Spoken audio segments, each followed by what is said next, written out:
Hey guys, welcome back to Resistance Chicks. We are your hosts, Leah and Michelle. Today is the 1st of December.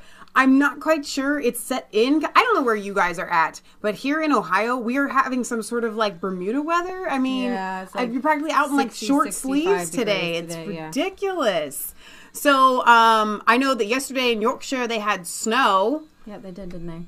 I don't know. I'm not quite ready. I have my Christmas decorations up. Do you guys have yours up?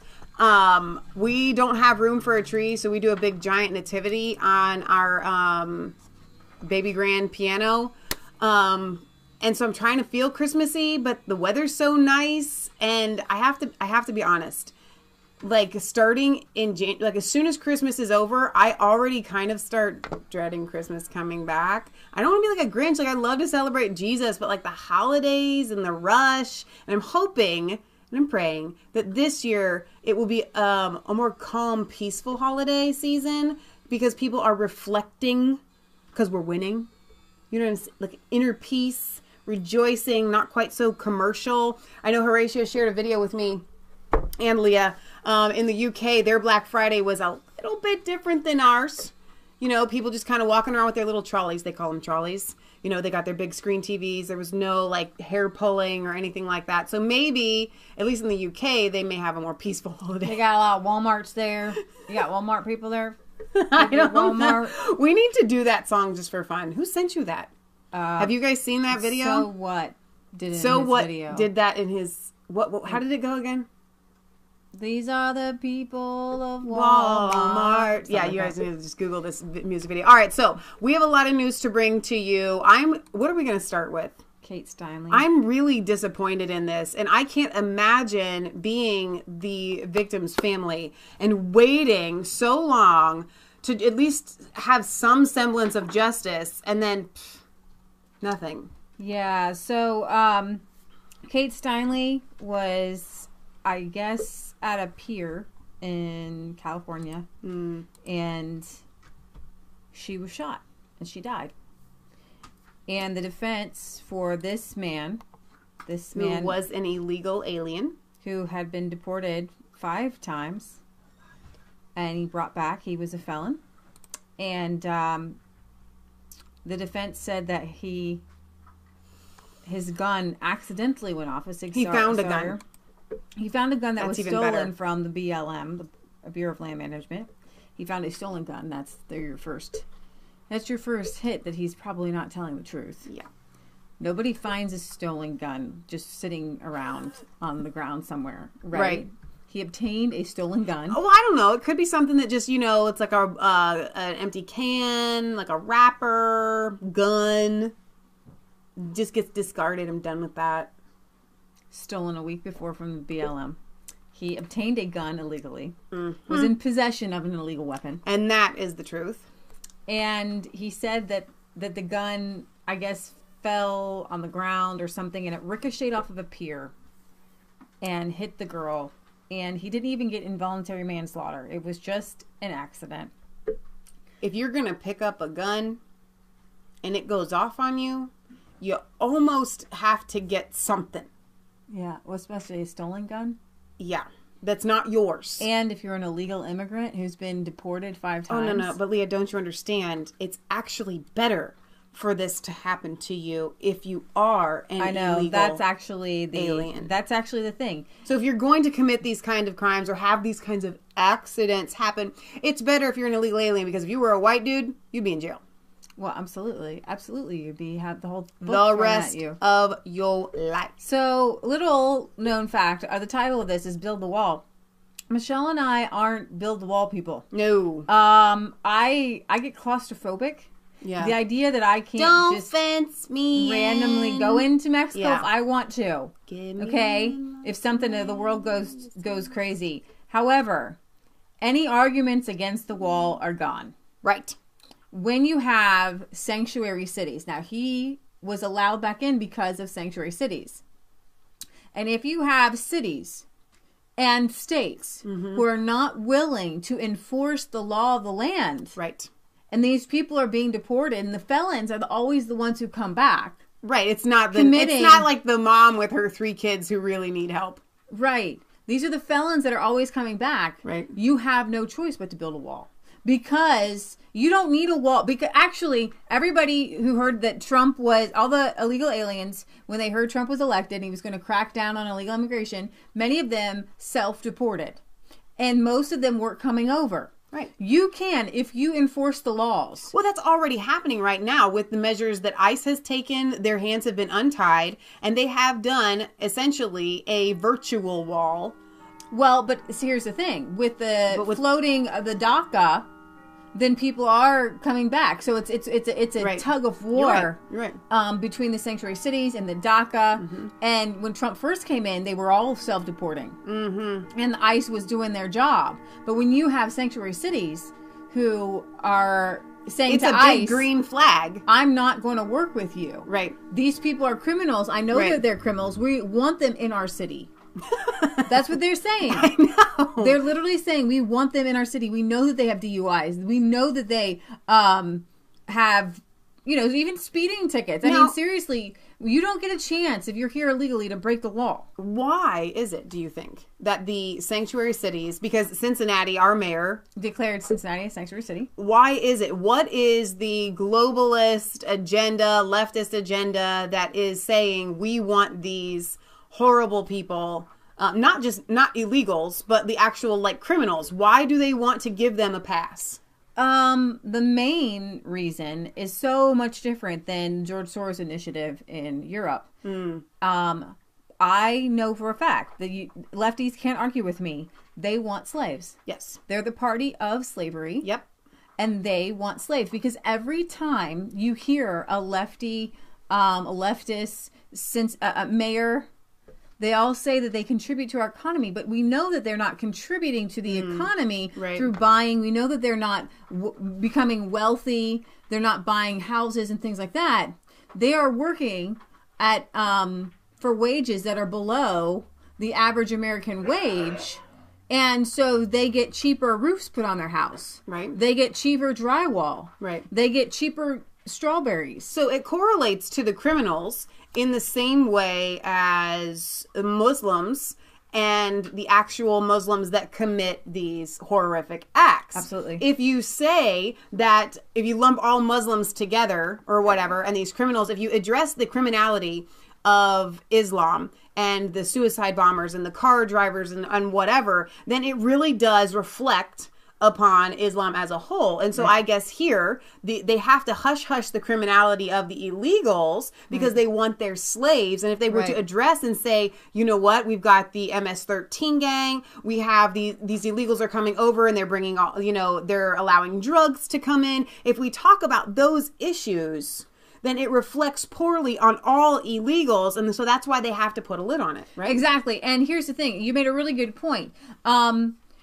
If you have border control, then the people that are coming in, you can weed out the MS-13. I like it. You can weed out the felons. Correct. And so the people that come are respected and honored, but you're going to have racism. Right. You're going to create, and that's like a second dimension to it, to create a racial tensions. Right. People who aren't as intelligent, people who get frustrated, people who aren't able to channel their what they see. And the people correctly. coming here legally are going to be, just hands down, going to be able to get better jobs. Because when you come here illegally, you have to take the slave labor jobs. Right. Because otherwise, you're not going to get a job. Exactly. You definitely get paid more, especially under the worker program. So they're treated as humans. So the illegalness is what is so horrific. Right. If we can actually just hone it in and allow a certain amount of people to come in, give them a legal status as a legal immigrant on a small scale, what we can afford to have come in. But we can't continue the large food corporations mostly you can't continue their big profits. Right. Without illegal immigrants. I mean, you've got Welch's grape juice, grapevines. You've got everybody picking all of your strawberries and your salads and your lettuces and all these different things, all these different companies. And the way that different companies increase their profits, one of the main ways is to lower the wages. Right. And if you can lower wages and increase productivity of your slaves, then they get to do, they get their fancy jets and big giant bonuses at the end of the year, and their stocks go up. So we all partake in this slave labor. And it boggles my mind because just because we have ended quote unquote black slavery from Africa, people evolve like viruses, right?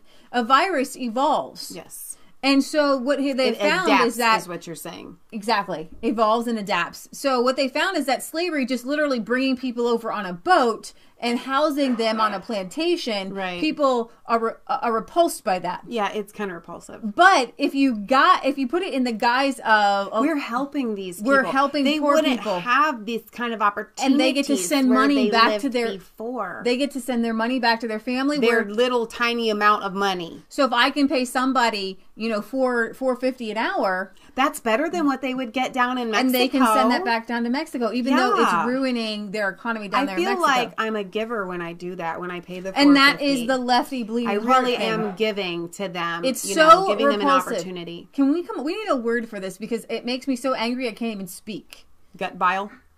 Well, they call it a slave owner. We need a different word besides slave owner because slave owner has been debased, right? Devalued, right? So these words for these lefties who want these slaves in here, we have to come up with something. You guys come up with something. Come up with a word that we could call them that's true, right? Like a slave owner, because in the 1840s and 50s, slave owner was not necessarily a derogatory term yet. But now it's completely derogatory. Right. So we need another derogatory term, right, to show that these are literal slave owners and they desire slaves. Right. They hunger for slaves. They thirst for other people's work. At a minimum of what, because the slave owners of old only had to pay housing and food and whatnot. And these big corporations or even landscaping companies, what have you, big ag, which is another reason why we are so anti-big ag. They pay like just the smallest amount that they can. Now, something really interesting happened to us the other day. We were at one of our local tennis courts. This is a picture of Kate Parks, Steinle and her family. and we were picking up walnuts to bring back to feed to our pigs. Now, I consider myself a pretty in shape person, but after like 45 minutes of picking up walnuts, I'm tired. Like, it hurts your stomach to bend over. It hurts the back of your legs. It hurts the top of your legs. And I'm just like, man, I don't want to do this anymore. Right. Okay. And I don't want to do it every day. I only can handle it like so much. I'm not trying to be a big baby. I'm a farm girl, but still. And so Leah, we're out there and she's like, you know what? I would really hate to have to do this all day, every day. And I pray, I think you said something to this effect. I'm paraphrasing here, but you were like, I pray for those people that are slaves like this. So when we have the leftists that say, but I'm giving them an opportunity and a job to do. You want to do that job? It's slave labor that no human being should, even if you're getting paid like maybe garbage man type wages, right? That's a job nobody wants to do, but they get paid pretty good money to do this back-breaking work. And we have seen so many documentaries where we have 12-year-olds, we have 8-year-olds out there in our American fields, instead of going to school, doing this back-breaking labor. So, all right, let's get to Kate. All right, so you got to watch the video of the lawyer who actually literally slams Trump, which is absolutely, they turned this into a circus. Yep. It was from what I understand, the jury was not allowed to know that he was a convicted criminal. And that doesn't make any sense because every jury has to be given all of the information. You should never be able to censor something like that. Right. So a jury found Jose Garcia Zarate not guilty on charges of the 2015 killing of Steinle. Zarate forced labor owner. Thank you. I like that. Previously using the alias Juan Francisco Lopez Sanchez, that's a great alias, by the way, that's a mouthful, was found guilty on a charge of possessing a firearm. He previously admitted to killing Steinle and traveling to San Francisco for its sanctuary status. The young woman was walking on San Francisco's Pier 14 with her father when she was shot in the back and killed. Her last words were pleas to her father for help as she died in his arms. Terrific. Zarate had been convicted of 7 felonies and deported 5 times at the time of Steinle's death. 7 felonies. How on earth this man got off? it's not beyond me. This is the globalist agenda. This is the leftist agenda that really does pull the strings when the rubber meets the road to push a political agenda. So this is Sabine Durden. She is a legal immigrant and a mother of slain 911 operator Dominique Durden. Wrote, "Devastated and can't believe no guilty verdict. My heart cries with the Steinle family and all of us who know their pain. Illegals get away with murder." Yep. She also replied to a tweet calling the verdict not only an insult to all Americans, but also legal immigrants, because they know that as a legal immigrant, they're not going to get a pass with murder, with this craziness. And to have somebody come to this man's defense, when he has been deported 5 times and convicted, the lawyers painted him out to be a victim, you know. And there was something lost in translation, because first, and he threw the gun, I believe, in the water. I know. And he said at first he was trying to shoot at something in the water, and then he said the gun accidentally went off. Because you're not allowed to shoot at something in the water. Mary Ann Mendoza, mother of slain police officer Brandon Mendoza, wrote, "A huge slap to all the faces of Americans killed by illegal criminals today. Where in hell is the justice system headed?" In hell, actually, right now. "Protection for illegals and nothing for Americans. We need to unite and fight this." This is just one day prior. This is Mendoza posted. "This is what happens when illegal criminals are allowed to roam our country with no consequences. Secure our borders, uphold our laws, and get dim-witted politicians out of office. America first." Jamil Shaw Sr., father of murdered high schooler Jamil Shaw Jr., initially responded with a call to build the wall now. In one of the several subsequent posts,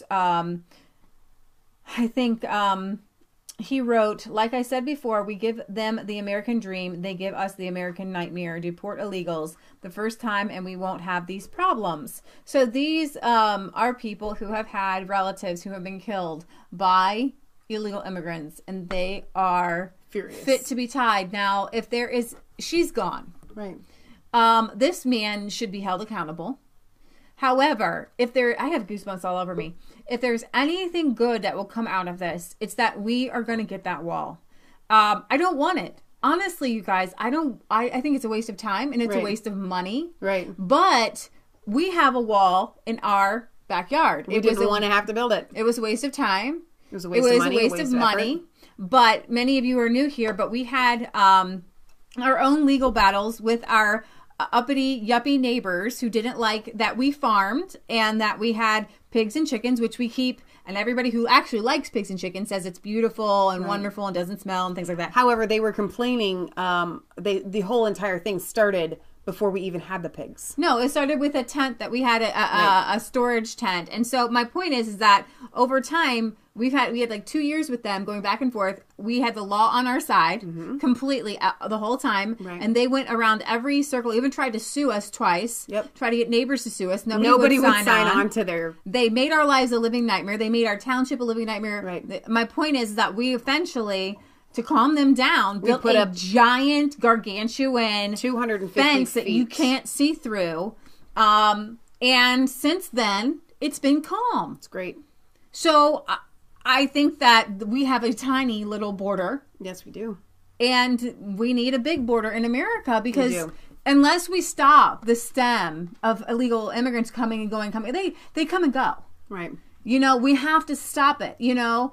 And we can't have amnesty because Ronald Reagan gave amnesty and said, this is it, we're done. But then millions and millions and millions of more illegal immigrants have come in. And listen, everybody says that our country is built on immigrants. And while that is true, we live in a different age. But it was built on legal immigrants. Yeah, legal immigrants. I'm totally down for... We have plenty of room in the United States. We really do. But we only have room for legal immigrants. We have set amount of numbers that we can take in. We live in a different age. Right. We live in an age where we're not even traveling by boat anymore. Right. We're not traveling by horseback anymore. Yeah. We had most of our legal immigrants came through and had to have their whole physical being checked out on Ellis Isle. You know, our grandfather had to go through Ellis Isle. So everybody had to go through some sort of system of processing. Correct. Right? Which we don't have that when you're coming in here illegally. Now, I wanted to get to one of the comments, and I hope that I can find it here. But, okay, if they accept the pay, they are not slaves. It's a choice. And you know what's funny is that's why I want to come up with a another word. Because what you have is that if somebody will be treated badly, is it still right to do it? Right. Especially if it's illegal. If a man's wife lets him beat her, does that make it okay? No. She accepts staying living with him. So if she wants to be beaten, then he shouldn't be punished. Right. You know what I mean? That does not fly. It still is wrong. Well, we have minimum wage here in our country for a reason. Yep. Because people will inevitably treat people poorly. And I'm not actually for the minimum wage, but that's what we have because people and corporations will always treat people badly. I mean, in the 1920s, you had children working in sweatshops. And you had women working to the bone. One of the things when they were butcher shops, people would literally, because they didn't have safety nets, they were chopping their fingers off. They were chopping their legs off. The milk that was milked in cities, people were so cold that they would put their feet in the buckets of milk because the milk was warm. Which is why we have to have pasteurization. Because people weren't doing things in a sanitary way. Right. In a wholesome way. The Bible is very clear. You treat others the way you would want to be treated. Right. And so, as a Christian nation, to address that particular point, what sets us apart is we aren't barbarians. Correct. We're not China. Right. We don't just pay people the least amount that they will take. Right. We pay people and we expect to be paid. Right. In a decent wage, in a decent transaction between decent people. Right. And it actually sets a bar when you allow people to come over illegally. Right. To do jobs for less. It actually does a big somersault to the entire economy. Exactly. All right. So you have people that are displaced from their own jobs. Right. From other people that would do that job for a living wage. Right. All right. So it really does mess everything up and it changes our whole societal perspective. Right. Because now we have a system where we look down upon the Mexicans. Right. And it's almost like the people that are saying, well, if they're willing to do it, then that's okay. It's like, I mean, are you serious? If they're willing to be treated like dogs, it's okay for us to let like the big corporations and big ag treat them like dogs and allow them to come. That doesn't fly with me here. Well, and our government has propped up these giant corporations. They've allowed for it. There are rules in place that weren't in place before. Right. That allow, I mean, when you had family farms needed to make a living and they were able to get what was a way to make a living. Right in America. And so you have this imbalance where it's cheaper to live in Mexico. But their lives aren't awesome then. Now, I know we're talking about Kate Steinle, and this is the big story. However, it's really important because they have turned this into a political agenda. We have to address the issues that make this political agenda. So I want to get to one of the comments here that Kate had said. She says, working here is a huge benefit in their native land. It is so poor. This is hard work, but they are willing to do it here because it is better than send them. And then they send the money home. Right. All right. So one thing that you may not know is that the reason why it's so bad down there is our fault. Okay, so this is what happens when you start to mess with the ecosystems. It's the butterfly effect. It's the butterfly effect. Exactly. So people actually enjoyed their lives in Mexico. Go figure. They had beautiful farms, like homestead type farms. And I could bring you guys up. I don't know, many of you are new. We've done whole episodes on this. It's worth recovering. It's worth covering again. Well, I don't have the numbers in my head. You're going to have to just go with what I remember. Because I don't have the exact numbers, but the majority of people were fed, and they lived off of these family farms where everybody was treated with dignity, and they enjoyed their lives. And they are a Christian nation, by the way. And they were a Christian nation. In fact, corn was their livelihood. And not just corn as we know it. 200 varieties of heritage corn. That could do so many different They had things. corn for maize, corn for feeding pigs, corn for this, corn for that.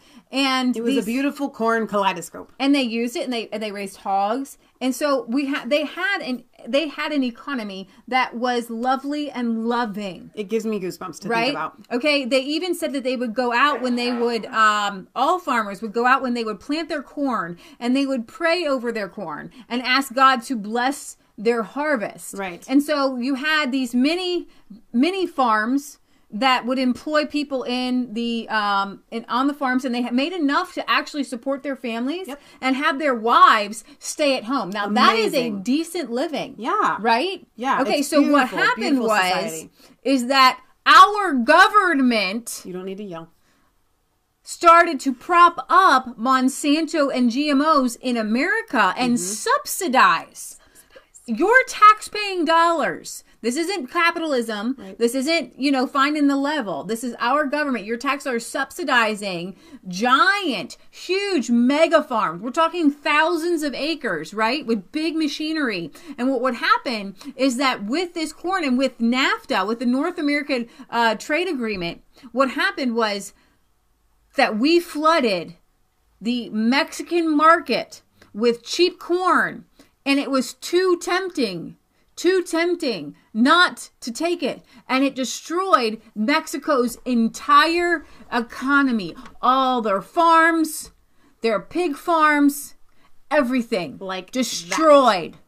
But whereas before this, they didn't have to buy that cheap corn, and they didn't have to continue to keep buying that if they didn't want the cheap corn. They didn't understand. They didn't know what was going to happen if they did that. I mean, come on, guys. If you have the opportunity to buy cheaper corn, and it wasn't just the farmer. It's not like the farmers that were farming the corn were buying the cheap corn. It was the people themselves. Well, and the corporations who use the corn and turn it into product. Exactly. So they dried up these homestead farms. So the corporations weren't buying the family farm corn anymore. Correct. Okay, and so you have to blame Nestle and all these people who turn corn into everything. Right. So my point is that then after that, people began to have to flood. Then they flooded in the United States before they trickled.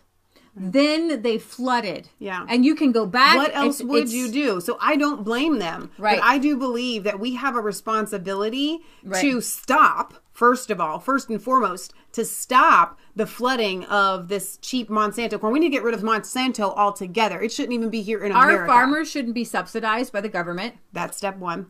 And we shouldn't be, you have to get rid of this, I hate NAFTA, the North American Free Trade Agreement, and the fact that we can flood an economy and destroy it. That is warfare. Yes. That's warfare, and it's wrong. So it's agricultural warfare. It's agricultural warfare. That's what it is. And so when we're talking about illegal immigrants, and we're talking about building a wall. Right. Unless we address the underlying issues and make things right that went wrong, even if, let's say, American farmers didn't know what they were doing, when you see what's happened now, you have to make it right, because that's what Christians do. Yeah. When you do something wrong and you mess with somebody's life. Now, what the lefties will say, okay, well, let's just bring everybody here, but you can't bring everybody in Mexico here. What's wrong with actually repairing their country where they would rather stay? Right. If it could be the way that it was again. Right. Exactly. So we're spending billions and billions of dollars. Which, you know what? If we're going to spend that money, I would actually be pro doing that to stop what we have done and make reparations. And to fix it. If we're going to spend the money anyway, why not fix it so that they don't have to flood So we're spending billions of dollars in welfare, and that's what I was saying. This is a good segue for that, though. Oh. Make a person... Yeah, so we're talking about Kate Steinle, and we're talking about the bigger picture, because we never look at just one issue. We always look at all sides of the issue, and we have to see what God is doing. Are all Mexicans bad?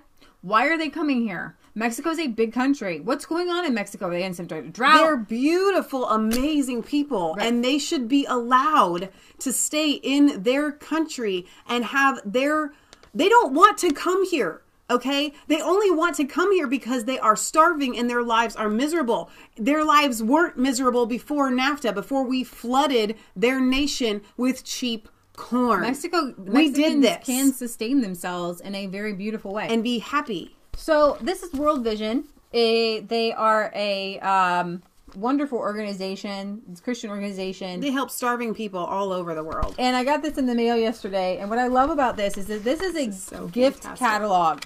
This is so great. To where you can, for $110, gift a goat and 2 chickens and their feed. And the feed. That's huge. Yeah, that's the point. Then that's their most popular gift. You can gift water. You can love gift that one, though. This is my favorite. Like, anybody that's super wealthy, this is what you need to do. Gift a whole farm. You can gift a whole farm, 28 farm animals for $2,600 with the feed. Now, what were you reading about them breeding? 2 cows, 2 sheep, 2 pigs, 2 goats. Let's see. With this life-changing gift, you'll provide ample nutrition, including milk, eggs, meat, and more for years to come. As the animals multiply, families can sell surplus food for extra income, a bountiful and enduring blessing. So why wouldn't we help Mexicans make Mexico great again? Yes. That is what I don't understand.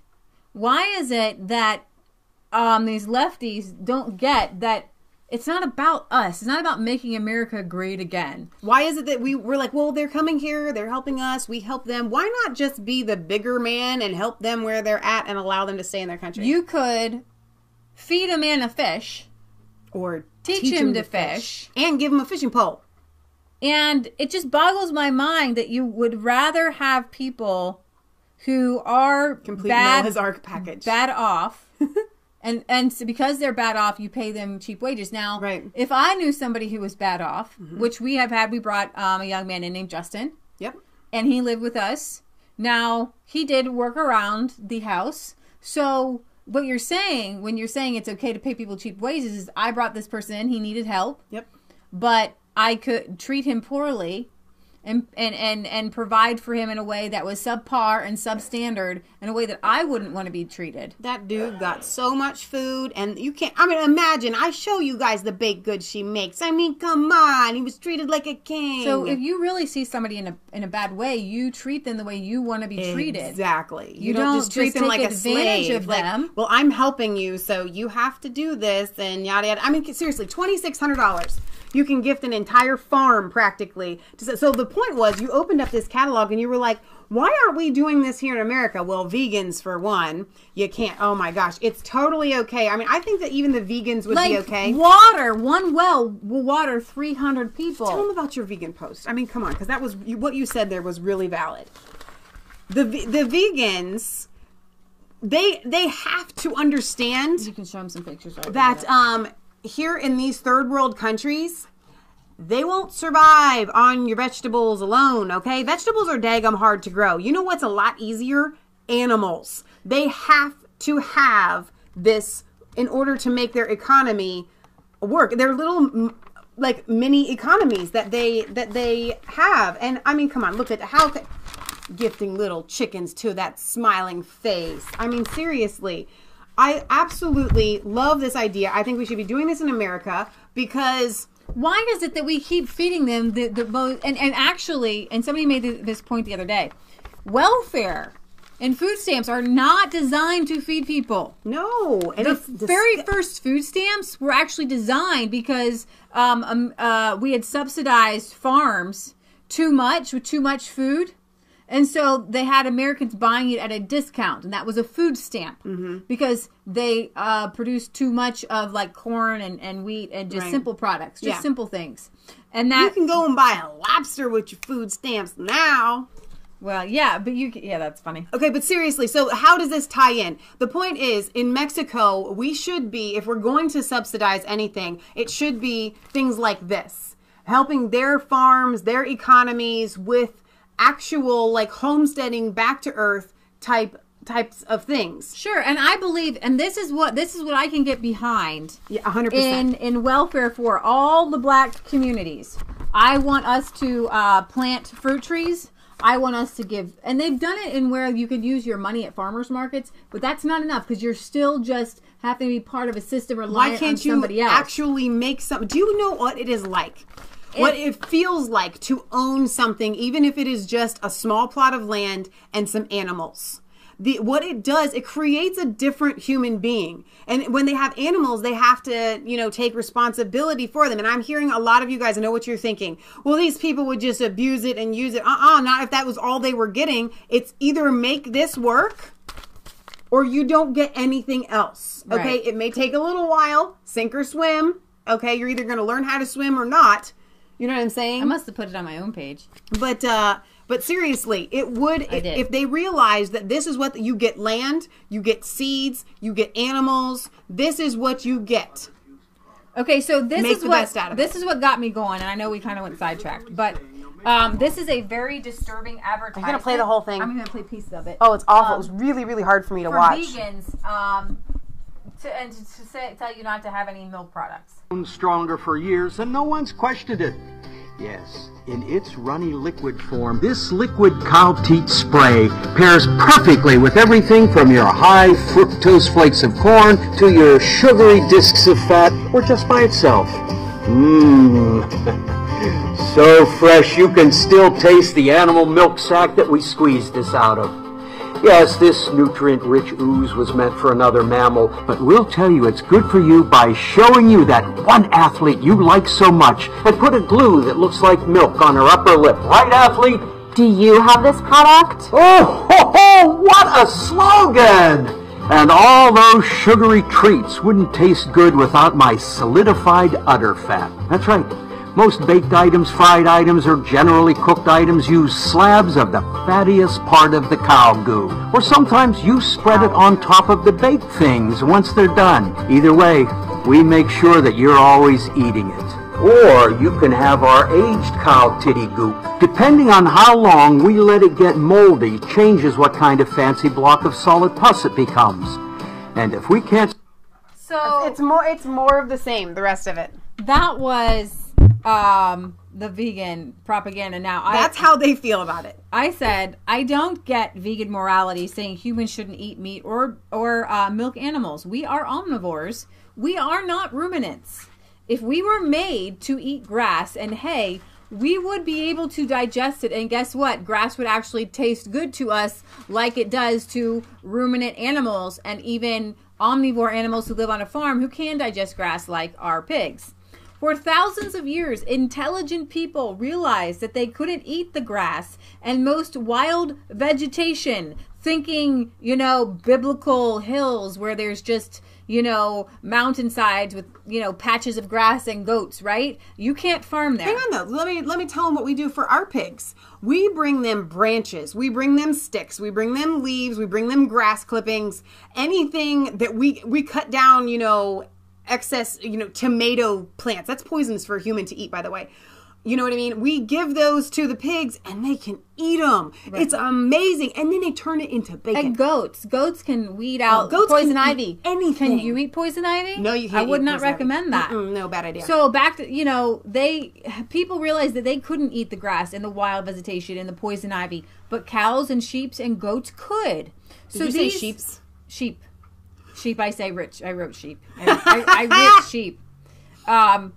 So these geniuses, these shepherds, roamed the countryside as shepherds while their flocks ruminated and gave their families a steady supply of raw milk, yogurt, cheese, and milk, and meat. It's all about how you treat the environment and the animals. Modern day dairies are factory farms, and cows do not roam all day like God intended. So I understand ethical vegans who advocate for better treatment of animals. Right. The answer is to grow your own and support local farmers. And I just said World Vision just sent me this catalog for how I can help starving families in poor countries. They help families obtain farm animals such as chickens, goats, and cows.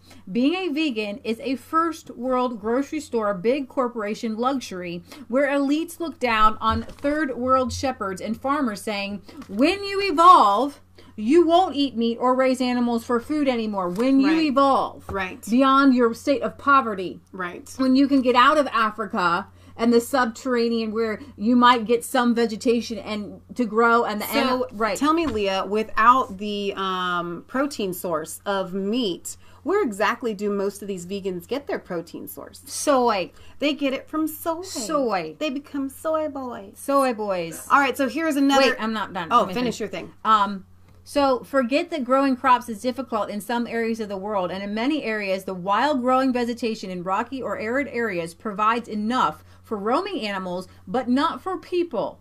So those people raise animals for food, but those icky third world shepherds don't know any better. No. So vegans give them a pass for their low IQ and their ignorance. Such ridiculous hypocrisy. God told the Israelites to enter into a land flowing with milk and honey. But Leah, there is no God, so that's the out there. I guess God didn't know that humans shouldn't consume milk from animals. And the honeybee puke is off the list too. These vegans must have so much time on their hands to grow all their vegetables and non-animal products. I wonder where they get their fertilizer for their large garden that they use to feed their entire family and others as well. There was one more point I made on the post itself, and that was, imagine with me that you're lost in a forest somewhere. Okay. And you are starving. Starving Marvin. And you're looking around for things to eat to keep yourself alive in the wilderness. Berries.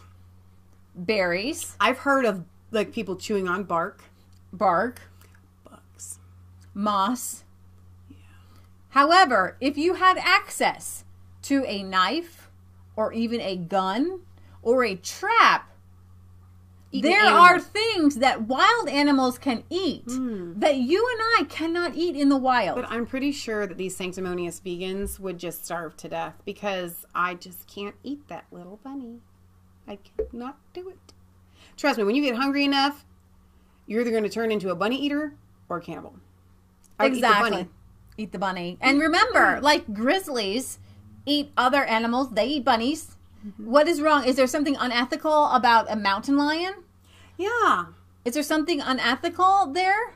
But no, it's okay for them because they're brute beasts. But animals like bunnies and the smaller, even, But the circular foxes, reasoning, they can eat bugs and little moles and things like that then...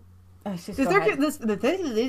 circular reasoning here is so enjoyable for me because most of these vegans are evolutionists. Okay, Right. A lot of them are. They're on the left. They just believe in evolution. So find me the Christian vegan, and I can kind of go there because God did create the earth, and we were vegetarians to begin with. That's the way God designed it. The fall of man, death came into the world. Now we eat meat. All right. So, but if you're an evolutionist. And we are not going to heaven. We're not going to hell. We're just here. So what is right and what is wrong? And if we are just equal to the animals, even though we have cognizance, if we're just equal to them in the fact that we're animals, I've heard us be called animals my entire life, then what is the difference, like you said, for a mountain lion to go and kill another animal? Why can't we do that too? That's a good question. Okay, so back to Kate and the whole illegal immigrant thing. All right, that was really fun. Kate Offshoot. Steinle's last words. It was a words. rabbit trail. Get it?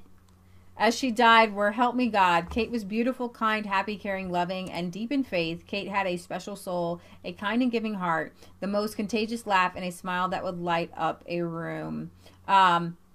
When Kate Steinle was shot to death by an illegal immigrant in the sanctuary city of San Francisco, she cried out to her father for help as she died in his arms.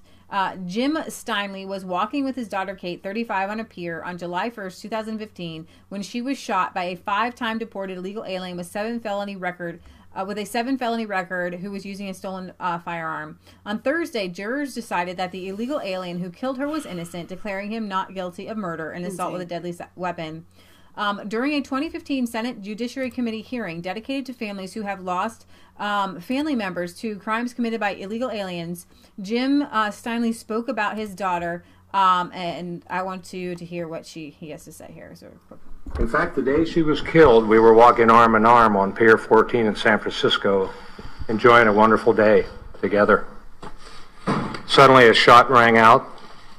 Kate fell and looked at me and said, "Help me, Dad." Those are the last words I will ever hear from my daughter. The day Kate died, she changed her Facebook cover photo to a saying that said, "Whatever's good for your soul, do it." That truly describes Kate's spirit. this is not fair to the family. No. it's not fair to anyone who's had their family member killed by illegal immigration. And so what we have here, to sum it up, is we have the lefties who want to have the slave labor, who obviously were behind the whole NAFTA and behind, they're always the ones behind subsidies and Correct. messing with the system, messing with American farmers even, whose their farms, that's a whole other story, aren't awesome either.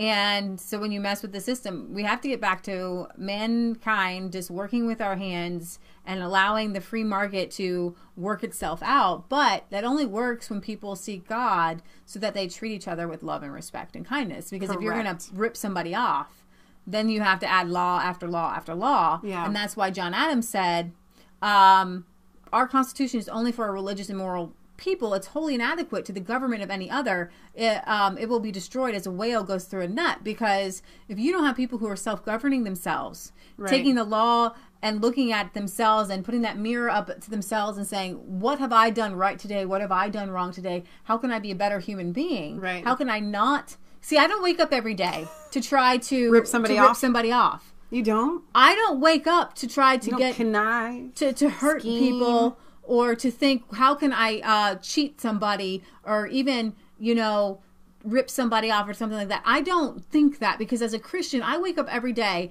and I look up every human being as a child of God. Right. And I want them to live the best life that God has for them. Right. And if I hire somebody to do something, I pay them a wage that I know is decent and right, and then I tip them. That's what I do regardless of race, creed. We always tip.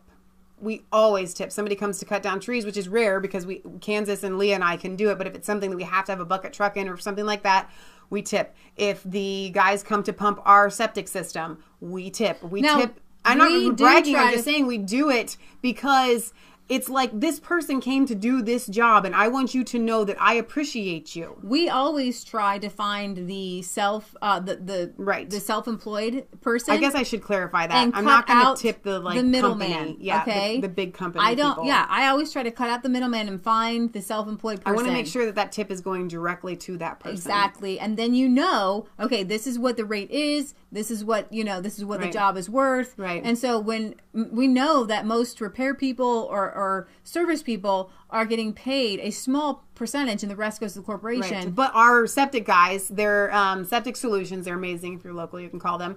And their slogan Number one is and the number two business. number one and the number two business. And don't cuss, call us, because they don't just pump the systems; they actually help repair them. And they're kind of hillbilly, country, wild, cussing, smoking, drinking But they're type. good at what they do. But They work hard and they're fair. They are very fair in their price. And sometimes they'll go to cut me a deal. So they cut me a deal. Well, guess what? I'm going to kick it back to you with extra. Right. So I wanted to address two things. We keep calling out the left. Ted Cruz, totally pro Monsanto. I'm not down with that. The dude's on the right. So I want to be fair there. I don't know where your comment went, so if I paraphrase, okay. I want someone to walk up to face to face and explain to the folks on the border who will be paid pennies on the dollar for their property. It's easy to say build it when you're not the one losing the land. Leah and I, once again, I want to reiterate that is a very valid point, and one of the main reasons why we have been anti building the wall from the beginning. We hate eminent domain. All right. So I don't know. Listen, if you got to go in 100 miles, out 100 miles, I don't know. I have no idea how they could work it out if that's what has to happen. But for right now, like you were saying, the digital, not digital, like force field type wall that we were talking about with ICE was effective until they started playing with things. So that would actually be a good place to start even before building, quote unquote, the wall. Yeah, exactly. We could solve illegal immigration by not allowing it to be a wonderful place for illegal immigrants, knowing that if you're here illegally, you're just going to get sent back. Right. You might be charged with a crime of being here illegally. If you're caught here with Social Security cards, you might go to prison. Yeah. If you're caught doing anything here illegally. We make it so easy on them. Right. You can have, even one of these guys in California, some councilman or something, said, everybody, all of my family, they all have illegal papers. to get Social Security and benefits and things like that. So if you just remove the incentive, we don't need a wall. Right. But however, if we're going to still keep having the crimes and the murders and the MS-13, unfortunately, this is one of those things where I hate eminent domain, like you said. Right. But you have to put the eminent domain does, however, come into effect on our borders. Right. On our borders, in our federal government, is mostly laid out to protect us from a foreign threat. Correct. And so if we're talking about our border where you're looking across the street and that's Mexico, then you have to realize if you bought a property that butts up to Mexico, they might put a wall there someday. There's going to be a fence. There's going to be something. Because even most of the time there are fences and there's something. Right. So I know you might not like the view, right? But you bought property next to Mexico, for goodness sake. You bought it on the border. True story. Now, I want to get to one of the comments here that's been timed out. Chloe, welcome to Resistance Chicks. I don't know where her further comments were, but one that was deleted says, "Don't block me because I'm telling you the truth. You are racist and prejudiced against Mexican. You're trying to play it off like you are nice people. Stop spreading hate. A sick man did this, not Mexicans." Okay. Well, let's start at the beginning. Maybe you just got here. We actually just went through a whole big spiel on why Mexicans are coming over to America. And how we wrecked their beautiful country and livelihood, and how they are such beautiful people and they should be in Mexico, but we ruined everything. I'm not asking for every Mexican to go back. No. In fact, I'm all for tweaking the rules, breaking the rules a little bit here and there. One of my favorite people came over here illegally. Caesar Milan. Yeah, okay? True story. I tweak the rules. I'm big on that. The letter of the law kills, and the spirit of the law brings life. I'm happy with illegal people coming. I'm actually happy with illegal people coming in and out and in and out before this giant wave. Okay, of illegal immigration. It wasn't a big deal until we ruined their economy through NAFTA, and they were forced to flood here in massive numbers, and that's why we had to put a stop to it. And actually, the people on the left who have the grape farms and the vineyards and the plantations is what I'm going to call them, they are the racists. I'm saying if a Mexican is here, pay them exactly what you would have to pay somebody else. Right. I am the opposite of a racist. I see intrinsic value in every single person. Right. So to call me a racist is actually a huge insult, because we have people in the chat who would say, well, let's just pay them. Let's just pay them if they'll take a different wage, a lower wage, let's just give them that. I say, no. That is a human being, a God created human being who I need to treat as best as I can, and I would never in a million years go to pay somebody ever a lower wage based on the fact that they come from Mexico, right, and they're willing to take a lower wage. But it is the racist leftists that are willing to have these people come over and be treated like slaves, and so they look like the non-racist, non-bigoted people because they're so willing to open their arms to all these Mexicans and treat them like crud. We don't curse here on Resistance Chicks, okay? But they do treat them like they are dogs. Whenever the Mexicans drive around here, right?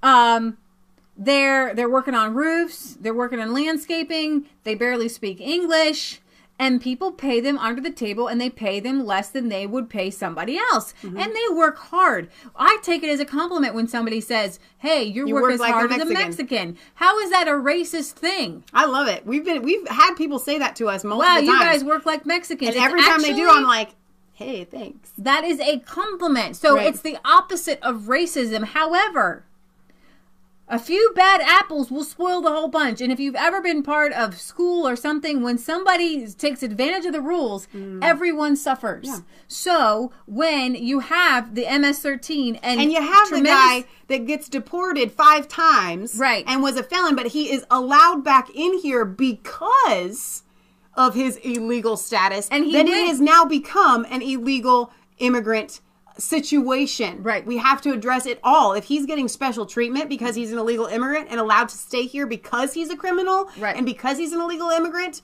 then we have to look at it as a whole and say, whoa, whoa, whoa, there is something massively wrong with this system. Exactly. So we can move on Yeah. from here. I know a lot of people in the chat are asking us too. But the thing is what has happened to this young girl is horrific. What is even more horrific is that this man who's already been convicted, there is no other person. The only reason, Miss Chloe, and this is not a race issue, it's just a fact, that he was able to get off is because he was an illegal immigrant and because he was Mexican. All right? If he had been a white guy, he would have been locked away for life. Right. That's not fair. That's He's racist. getting, that is it's racist to actually give special treatment to someone just because of the color of their skin. All right, so moving on to General Flynn. Now, I've been following Thomas, I don't know if he pronounces it Wicker or Vicker, and this is really kind of confusing to me, so I'm going to let him it's confusing to everybody. What happened with Flynn? What deal did he make? Right. The FBI is saying that he made a deal and that he is pleading that he lied to the FBI. However, it's a really tricky thing. I can tell you right now that James Comey, I want to send him to another planet. I want to send him to the moon. He tweeted out a scripture from Amos saying that justice flows. He is a wicked man, and he pretended last summer to be this bipartisan straight arrow guy when we all know that he colluded with Hillary Clinton's campaign and the tarmac deal, calling it a matter. All these people should be in jail, and what Flynn did is a tiny little speck, and they have logs in their eyes. So I'm going to run this down. At first he says, don't ask me what's going on. Then he's been doing a lot of research. I've been doing some research, but I like the way he lays it out.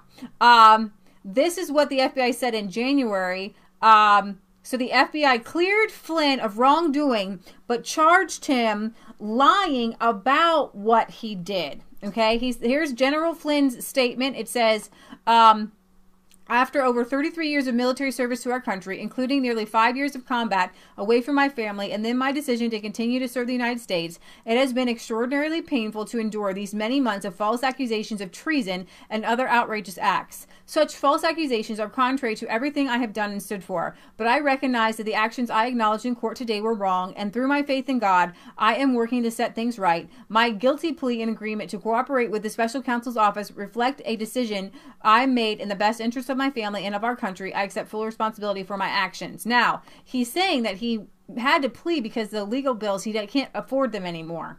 Now, Secretarian and you are on the same page. They say even Satan quotes scripture. Knowing Bible verses doesn't make you a good person. No, and the Bible also says don't take the Lord's name in vain. And so if you're quoting scripture and you're Satan, well, guess what? God's going to strike you with lightning.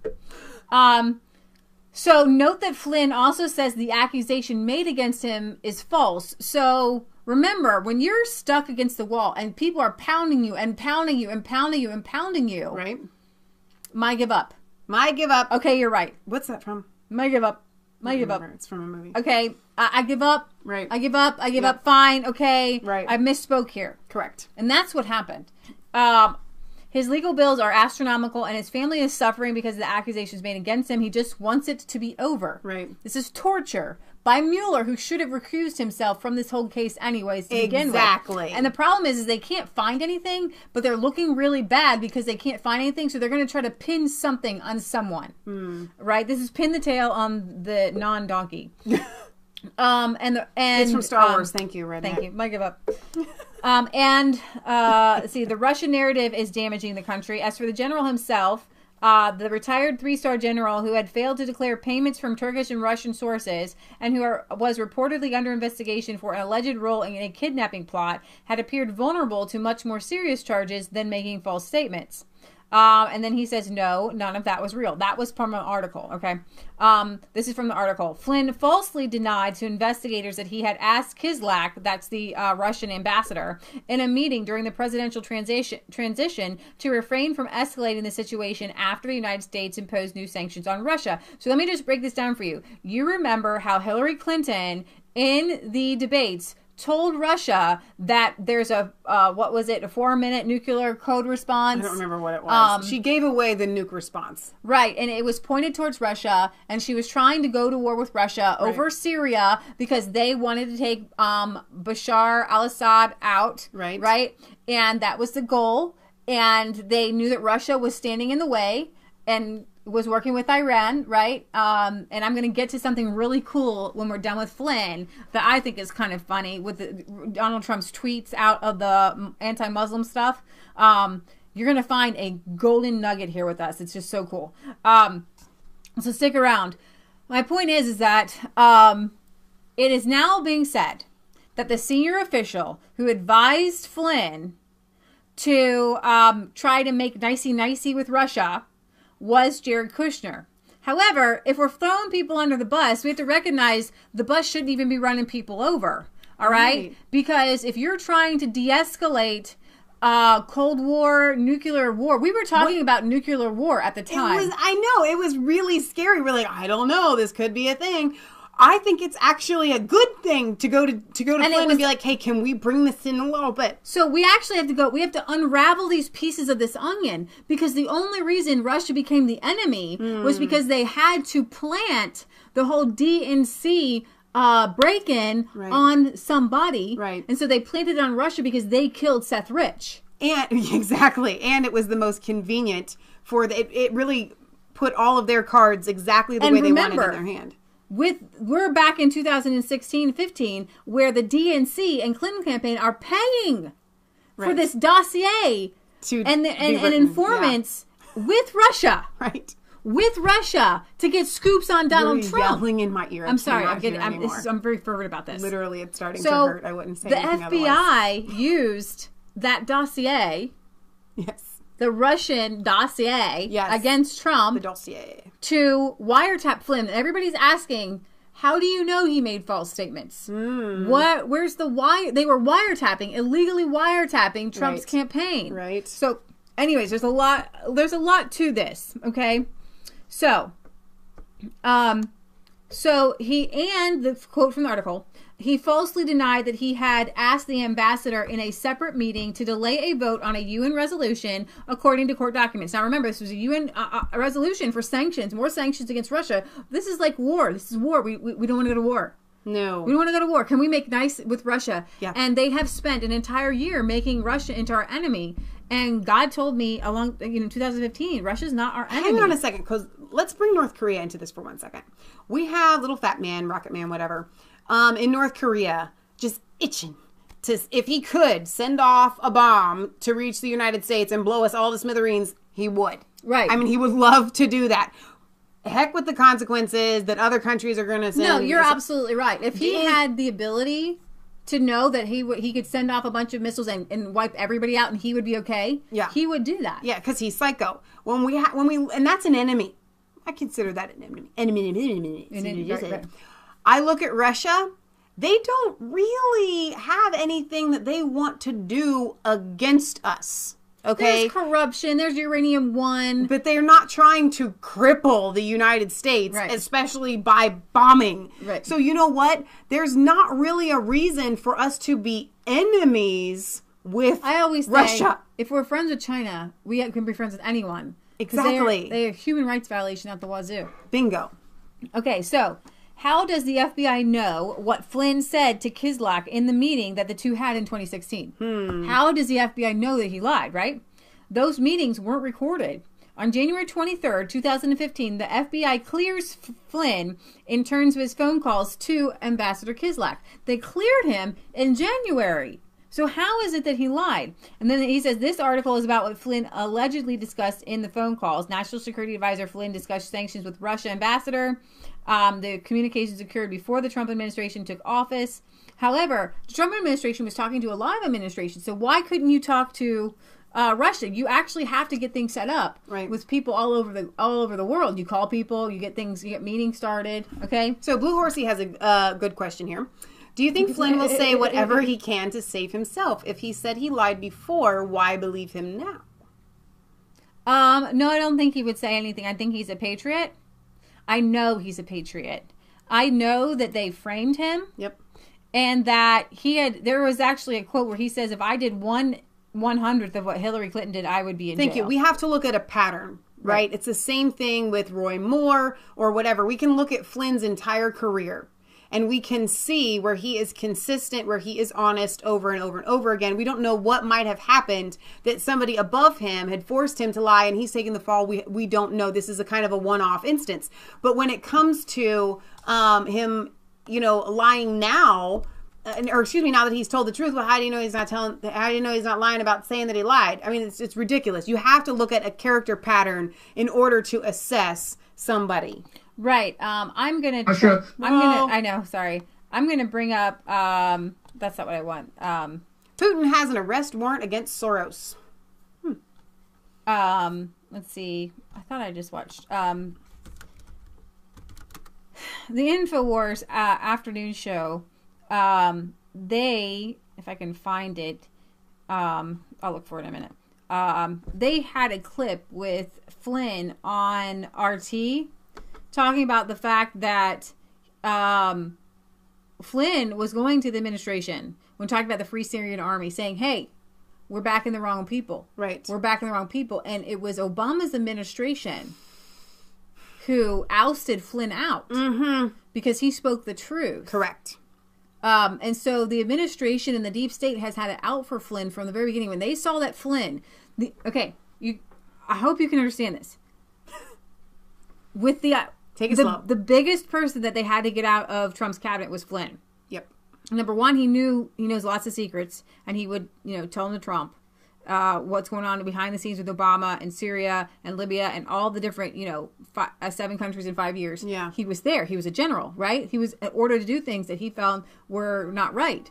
And so he went to the administration, and the administration didn't brush. He said in the interview with RT, no, they didn't just brush me aside. They purposefully went counter to my suggestion. Right.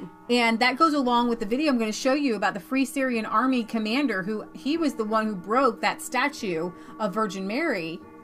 I just gave you my punchline. It was really cool. I'm going to show you the video. No, they'll follow along. Anyways, he was a commander in the Free Syrian Army, one who we backed. He had just gone into and taken over a Christian town in the province of Idlib. Okay, and you guys, we have spent a year immersing ourselves and trying to. A year and a half ago, I didn't know much about Syria. No. Now I know a lot more than most people, and you probably do too, because this is the country that we all put our flag down and we said, no, right. We are not going to overthrow this country. We're not going to pull Gaddafi. We're not going to pull Libya. Exactly. We're not going to do that here in Syria. Right. That's why we're focused on Syria. Right. Because we have the internet now and we have YouTube, and that's why they're trying to shut YouTube down. That's why they're trying to censor us, because we have shut down their globalist plan. Right. Bashar al-Assad is still president. And he should not be. Not according to the deep state. Exactly. Not according to Hillary Clinton. And Flynn knew the white helmets and the Free Syrian Army were ISIS, ISIL, and he even says in this video, which I want to bring up for you, that they are al-Nusra. They are these Islamic terror fronts. What is it called when somebody's excess baggage? When they know too much? It's like on the tip of my tongue. I can't think. You guys can tell me what it is. They know too much. But literally, he had to be cut off because he knew too much. Right. Exactly. And then you have to defame him, defamate his character, because if he comes out later and says something, well, it's not believable. Right. Like now. Right. Exactly. Here's Owen, and I always forget his name. Rob Dew, is that his name? Yeah. So I want to play this video. Did you turn the volume down? I will turn it down. That they had here with RT. That's Leah. Hillary would have been at war with Russia if she had won, says Justin. And let's see. Globalists are getting desperate and plan on removing Trump this month, says Gary. I would bring up the clip myself, but I didn't have a chance to find it myself. So just... A Squirrel says, read the plea agreement. He didn't take a fall. It just looks like it. He now has to cooperate as an agent and release/share all info he has. This is a white hat plan. This is a good thing. Cool. Carl says we need to be friends with Russia. Russia is the last country that we should ever be in war against. Lord, please let us never get into a war with a war against the Russians. I agree. It. And if I had given it to Michelle, then she would be able to play it for you guys, which I know it's so much better for you. But here we have the militants interview. to come in. Why? Let me. The war. Good afternoon. It is now 3 p.m. It's right here. Counterpoint to Assad. It's hard to Talking about. Okay, here we go. He couldn't figure out what the president and the administration's tactic was in dealing with ISIS. So this is very telling. This is why they're going after him, and we're going to have more reports come in the next segment. But here's the first part. State. Many people would argue that the US actually saw the rise of ISIL coming and turned a blind eye, or even encouraged it as a counterpoint to Assad. And a secret analysis by the agency you ran, the Defense Intelligence Agency, in August 2012 said, and I quote, "There is the possibility of establishing a declared or undeclared Salafist," it's not secret anymore, it was released under FOI.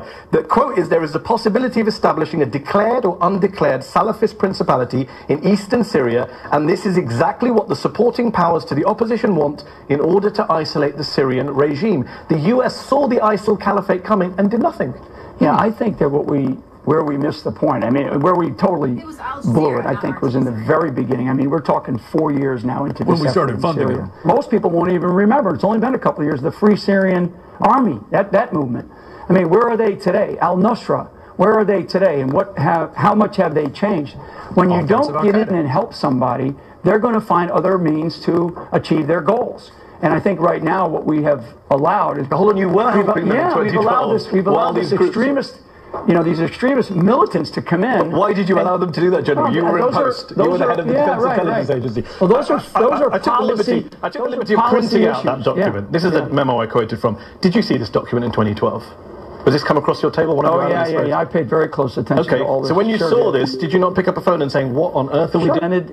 And what did you do about it? Those become. I argued about it. Did you say we shouldn't be supporting these groups? I did. I mean, we argued about the different groups that were there, and we said, who is it that is involved here? And I will tell you that I do believe that the intelligence was very clear, and now it's a matter of whether or not policy is going to be as clear and as defining and as precise as it needs to be, and I don't believe it was. Just on what you're saying, just to clarify here, you're saying today my understanding is you're saying we should have backed the rebels. You're saying in government you agreed with this analyst. We should have done more earlier on in this effort, than we did. But in 2012, which was 3 years ago, let's be clear, just for the sake of our viewers. In 2012, your agency was saying, quote, "The Salafists, the Muslim Brotherhood, and Al-Qaeda in Iraq are the major forces driving the insurgency in Syria." In 2012, the US was helping coordinate arms transfers to those same groups. Why did you not stop that if you're worried about the rise of quote-unquote Islamic extremism? I mean, I hate to say it's not my job, but my job was to ensure that the accuracy of our intelligence that was being presented was as good as it could be. And I will tell you, it goes before 2012. I mean, when we were in Iraq, and we still had decisions to be made before there was a decision to pull out of Iraq in 2011. I mean, it was very clear what we were going to face. Well, I admire your frankness on this subject. Let me just before we move on, just to clarify once more. You are basically saying that even in government at the time, you knew those groups were around. You saw this analysis, and you were arguing against it. But who wasn't listening? I think the administration. So the administration turned a blind eye to your analysis. I don't know if they turned a blind eye. I think it was a decision. I think it was a willful decision. A willful decision to go support an insurgency that had Salafists, Al-Qaeda, and the Muslim Brotherhood. A willful decision to do what they're doing, which you have to really ask the president, what is it that he actually is doing with the policy? That's why they're going after Mike Flynn. He knows where the bodies.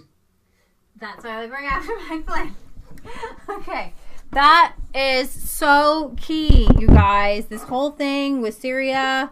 I have my video up here where I can show you. So this is a segue perfectly. So you guys remember Trump's tweet frenzy where he tweeted out Jada Franson's 3 I'm not going to call them anti-Muslim videos. I'm going to say truth videos on, bad things that Muslims do, right? So everybody was crazy about that, but this gem came out of that video that Trump didn't even know what he was tweeting. No way. I don't think he knew at all. Okay, so it goes to this video right here. I'm going to play it. This is the Virgin Mary. This is one of the videos that Trump tweeted out.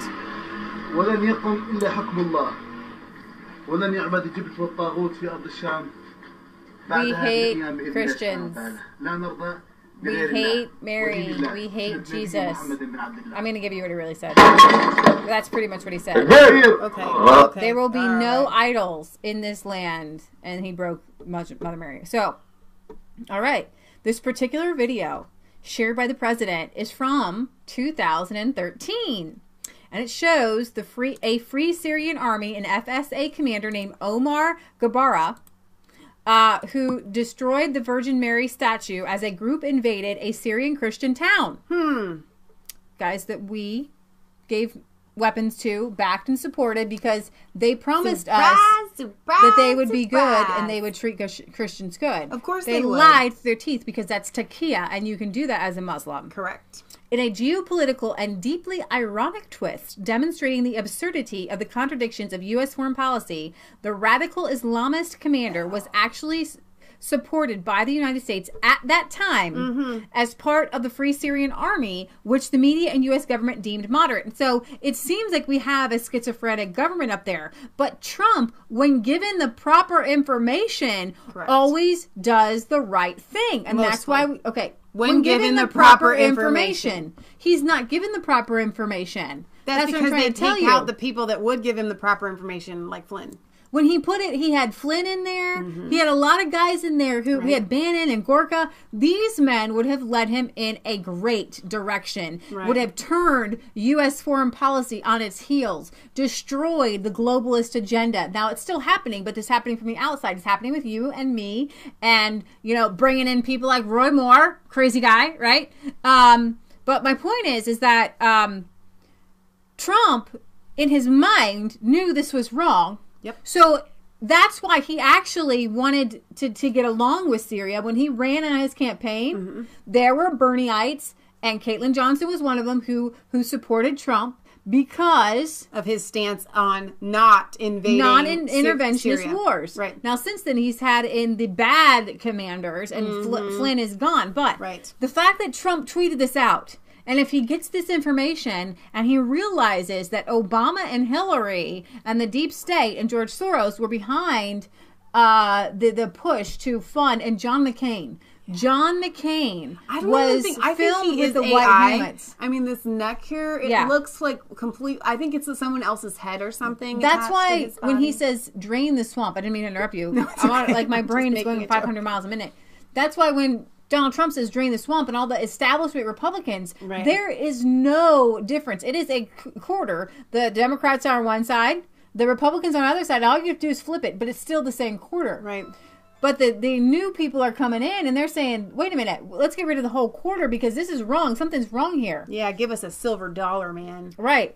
So a sitting U.S. president shared a video which reveals a Syrian rebel fighter committing war crimes who was part of one of the very groups backed by the CIA as official U.S. policy under the Obama administration. This is huge. And it's exciting to me because this is a sitting president showing the corruption of the previous sitting president and the entire CIA. Right. The CIA has to be dismantled. James Clapper's corrupt organization, they are doing things they are the arm of George Soros and the globalists. That's what they do. They are undermining all democracy in America. In the world. And they are running the country. Right. Of course, it is likely that Trump didn't know what he was tweeting out, but I sure hope he does. Now, as President Obama used to frequently say, this is a teachable moment. And while multiple media outlets, for example, NPR, continue to claim the videos are unverified and have no context, get this. They're saying that they're of murky origins. Even the Washington Post wrongly claims this. This particular video especially was widely shared and discussed among the world's top Syria analysts and the Middle East scholars at the time. Yes. The video was taken in 2013 and shows the Wahhabi cleric and FSA commander smashing the Christian statue in connection connection with the U.S.-backed group's prior But attack he had just on killed a man. Uqubaya in the Idlib province. The book, The Islamic State, Combating the Caliphate Without Borders, authored by counterterrorism experts Yohan and Dean Alexander, gives his full name as Omar Gabara al-Khoiji. The vast numbers of FSA fighters he eventually, as vast members, just like the other people in the FSA, he joined ISIS later. Okay, so this is the guy saying. So he wasn't a moderate? Yeah, there aren't any moderates. Uqubaya was a mostly Christian village, principally comprised of Armenian Orthodox and Catholic churches. And we have a, I'm not sure if she's watching now. She follows us on Facebook. Her name is Kari. And she has been to Syria. And she sends me links. She's from Swedish. Norway. She's from Norway. And she sends me links. She's been there. She says it's a beautiful place.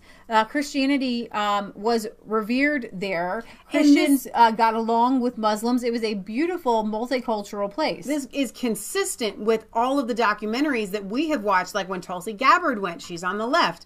When they interview and they go to Syria, we see these people that are happy, they are healthy, they just want their country. Celebrate Christian holidays. The Christians celebrate Muslim holidays. Weird to me, but okay. I'm down. They're a group. They're a community. They're a community. So if you're going to celebrate something, I'm going to celebrate it with you. And these particular Muslims allow for Christians to. There weren't factions. Right.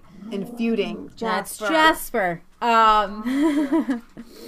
So the local Christians saw no distinction between the invading Free Syrian Army and the ISIS fighters, as it was primarily the U.S.-backed Free Syrian Army which began massacring the Christians and looting churches. So when we talk about Assad and we say, oh, there were some children that chemical weapons, we have to recognize that couldn't have been Assad. These people were massacring Christians. Mm-hmm. They will do anything. They will kill children, of course, to get people on their side. They are that evil. Even the U.S. government funded Voice of America News had this to say based on an interview with a Christian survivor. Christian refugees described to Voice of America the execution of a half a dozen of their co-religionists in the northern village of Uqubaya in the Idlib province by Sunni Muslims aligned with the Western-backed Free Syrian Army. Rahel, a 45-year-old former teacher, said, Al-Nusra didn't come to our village. The people who came to our villages, they were from the Free Syrian Army, the ones we backed. Nearly a third of Syria's Christians, an estimated 600,000, have fled the country. Before the war, Christians accounted for 10% of Syria's 22 million population. And the Daily Beast also confirmed at the time that nearly all Christians have fled the Uqubaya area village after half a dozen were executed with their heads chopped off and about 20 more were kidnapped. Wow. So hang on. Stacy says, my friend traveled there for years, and yes, she said the same thing. It was peaceful, and now it is hell. Okay, so furthermore, in 2013, terrorists belonging to Al-Nusra Front broke into homes in Uqubaya in Syria's Idlib province, killed a Christian man, and destroyed a Virgin Mary statue. This is the video that we're talking about, okay?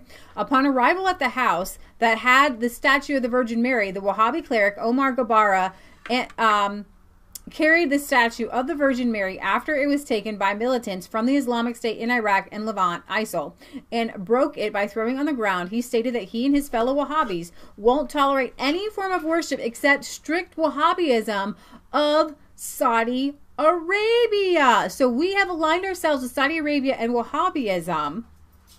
And this is a Middle East war that we shouldn't be fighting. I'm not going to help one Muslim fight another Muslim, especially if it's to encourage Wahhabism, okay?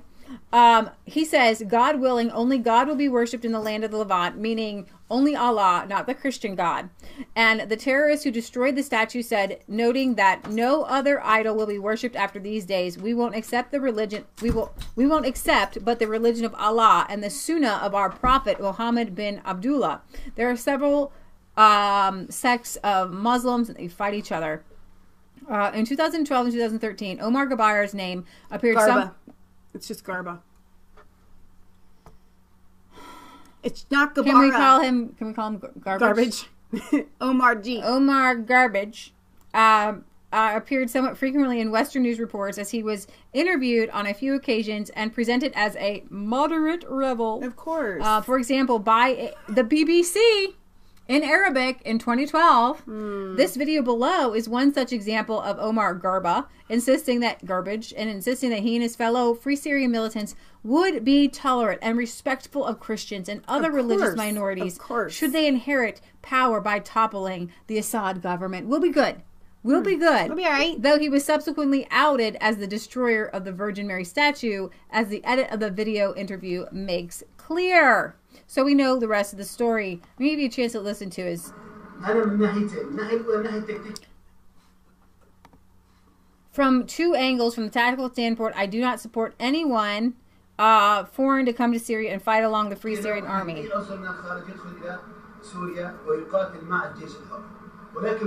However, from a Sharia standpoint, I do not stand in their way at all because religion Islam requires them to do so. Therefore, each of them is performing his or her duty according to what the Book of Allah and Sunnah of His Messenger require. If there is truly Al-Qaeda in Syria, if its presence is confirmed, what will your position be? Of course, my sister, we are the people of this country, and we know better the interests of this country. Whether it's Al-Qaeda or other, we have a specific mythology that we are following. It is the religion of Allah, the book, Quran, and the Sunnah. The book, the Quran, and the Sunnah are what rule in this regard. He says, may Allah please be with him. He entered Jerusalem. Did he destroy the churches there? I'm asking. You have studied this in history. Omar the Caliph. Did he destroy the churches of the Christians in Jerusalem? No. But you did. The Jewish synagogues, did he destroy them? He gave to every person his or her right. If those rights are founded upon the Book of Allah and the Sunnah of the Messenger, then what is what we have hoped for. So that's what he goes on to say, and you see him definitely smashing. Fantastic. Okay, so you guys have any more thoughts on Flynn? Because it's kind of one of these developing things right now. I think the Flynn comments are too far back for me to find. Okay, so I'm going to get back to Thomas Vicker, and we're going to kind of sum this up and get to some dirty Geraldo Rivera nastiness. Okay, so here's what we're told where happened. Back to Flynn. 1, in late 2016, General Flynn called Ambassador Kislak and discussed sanctions. 2, the FBI cleared him of wrongdoing. 3, General Flynn personally met with Ambassador Kislak twice and discussed the exact same things as he did in the phone call. 4, those meetings went undiscovered by the FBI since nothing about them leaked in over a year. 5, the general pleads guilty to lying to the FBI on around the same day that the FBI clears him. 6, on around the same day, the FBI clears Flynn, and Flynn lies about the same charge. When you add it all up, you walk away with your head spinning. My guess is the general just wanted everything over. How did the FBI know what Flynn said to Kislak in a private meeting? Flynn told them. And he had promised while we were going live that he would bring up a few more things. He keeps going. I guess there's more to his tweet. Jasper, you stop.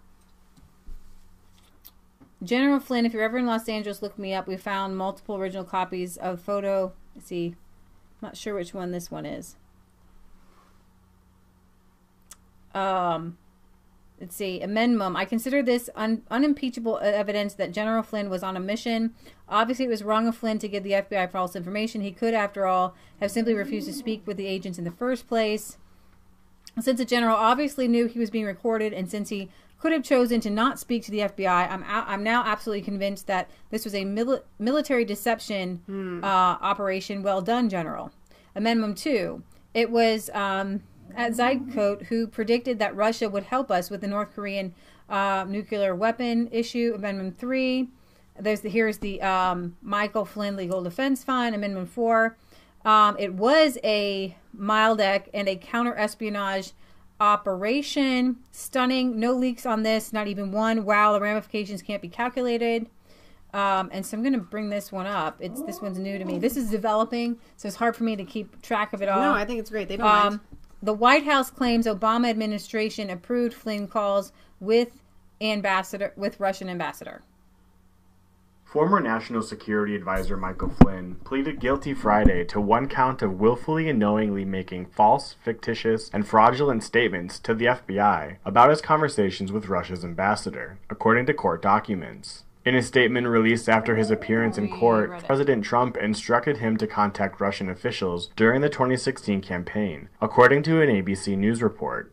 Federal prosecutors told the judge that Flynn spoke with a senior official in President Trump's transition team at the Mar-a-Lago resort about what to say to the Russian ambassador in a series of phone calls in December of 2016. Multiple media outlets reported that the senior advisor was Trump's son-in-law, Jared Kushner. Flynn and the senior officials discussed the sanctions placed on Russia by then-President Barack Obama, as well as the fact that they did not want to escalate friction between Russia and the U.S. Flynn then telephoned Russian Ambassador Sergei Kislyak and followed up with Kushner about the discussion, prosecutors said. According to Mueller's team, Flynn lied about what was discussed with Kislyak. Flynn is the first official to hold a formal office in the Trump administration, brought down by the Mueller probe, which is examining potential ties between the campaign and Moscow during the 2016 election. Well, we know it was Hillary. So, the White House on Friday said that it was the Obama administration that authorized former National Security Advisor Michael Flynn's contacts with the Russian ambassador, Kislyak, during Trump's transition. So what is the problem here? You lied about something that you were given permission to do. Right. How is this a thing? I'm not sure, but I love Donna Terry. She always brings it back to basics. She says, this is bull honky, oh bummer, Hillary, and Hillary got away with much worse. And that's what it boils down to. Seriously. He was instructed to do something. Okay? And he did it. Okay? Hillary and Obama and Comey have lied time after time after time, have killed people. They have corruption. And this dude is what is making front page, stink right now. It's ridiculous. It's ridiculous.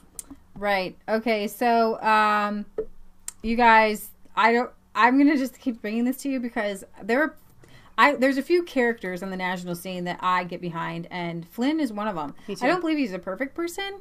His son's pretty cool too. I believe he might have made some money off of a Turkish deal, working on the side there.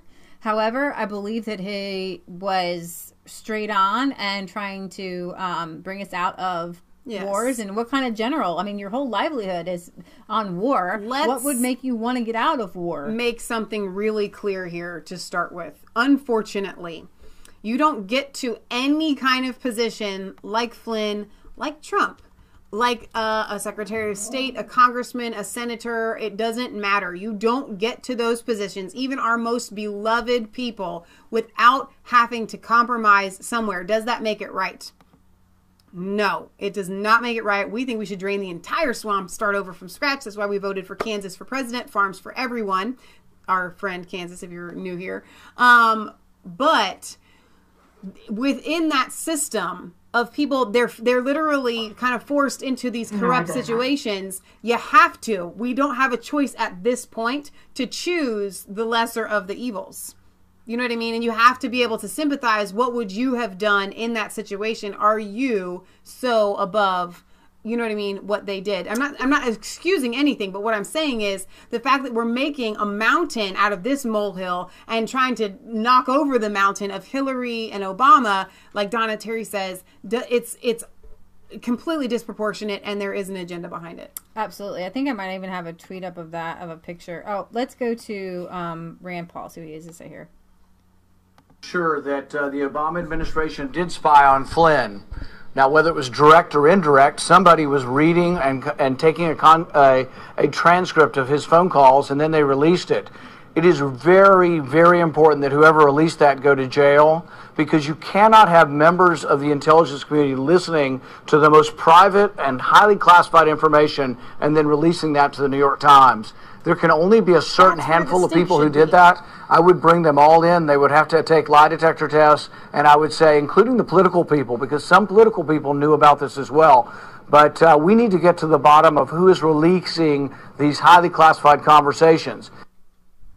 Absolutely. Thank you, Rand Paul. Once again, one of these other people within this corrupt system that we get behind. Right, exactly. And he's better than all of them, I think. I agree. So, in other news, are you guys ready for something funny? It's just funny to me. Bette Midler tweeted out that today, and yes, it was tomorrow, is my birthday. I feel like this video is a gift from the universe to me. Geraldo may have apologized for his tweet supporting Matt Lauer, but he has yet to apologize for this. So, you guys know what's going on with Matt Lauer, the most famous, 50 grand a day the dude was making. They put him everywhere. They put him in the Olympics. They put him on parades. They put this dude everywhere because he was supposed to be this perfect guy. I don't think any of us can quite like mentally process 50 grand a day. 50 grand a day. Yeah. Huh? Like seriously, like it doesn't. I'm like, what? For a few hours, actually. On a, like have to actually on do a day anything. where we only have like one pet visit, we're making like $15 a day. I mean, it's like, come on, like seriously. Okay, so anyways, this video somebody brought out of Bette Midler being interviewed by Barbara Walters, saying that Geraldo accosted her, drugged her first. So let's pop pills up her nose. Let's hear what she has to say. Why not? Well, no, I better not. I'm gonna get in trouble. It was very unpleasant. A little trouble. Okay, get in a little trouble. Well, Geraldo and his producer came to do an interview with me in the 70s, the early 70s. And this was when he was very sort of hot. And he and his producer left the crew in the other room. They pushed me into my bathroom. They broke 2 poppers and pushed them under my nose and proceeded to grope me.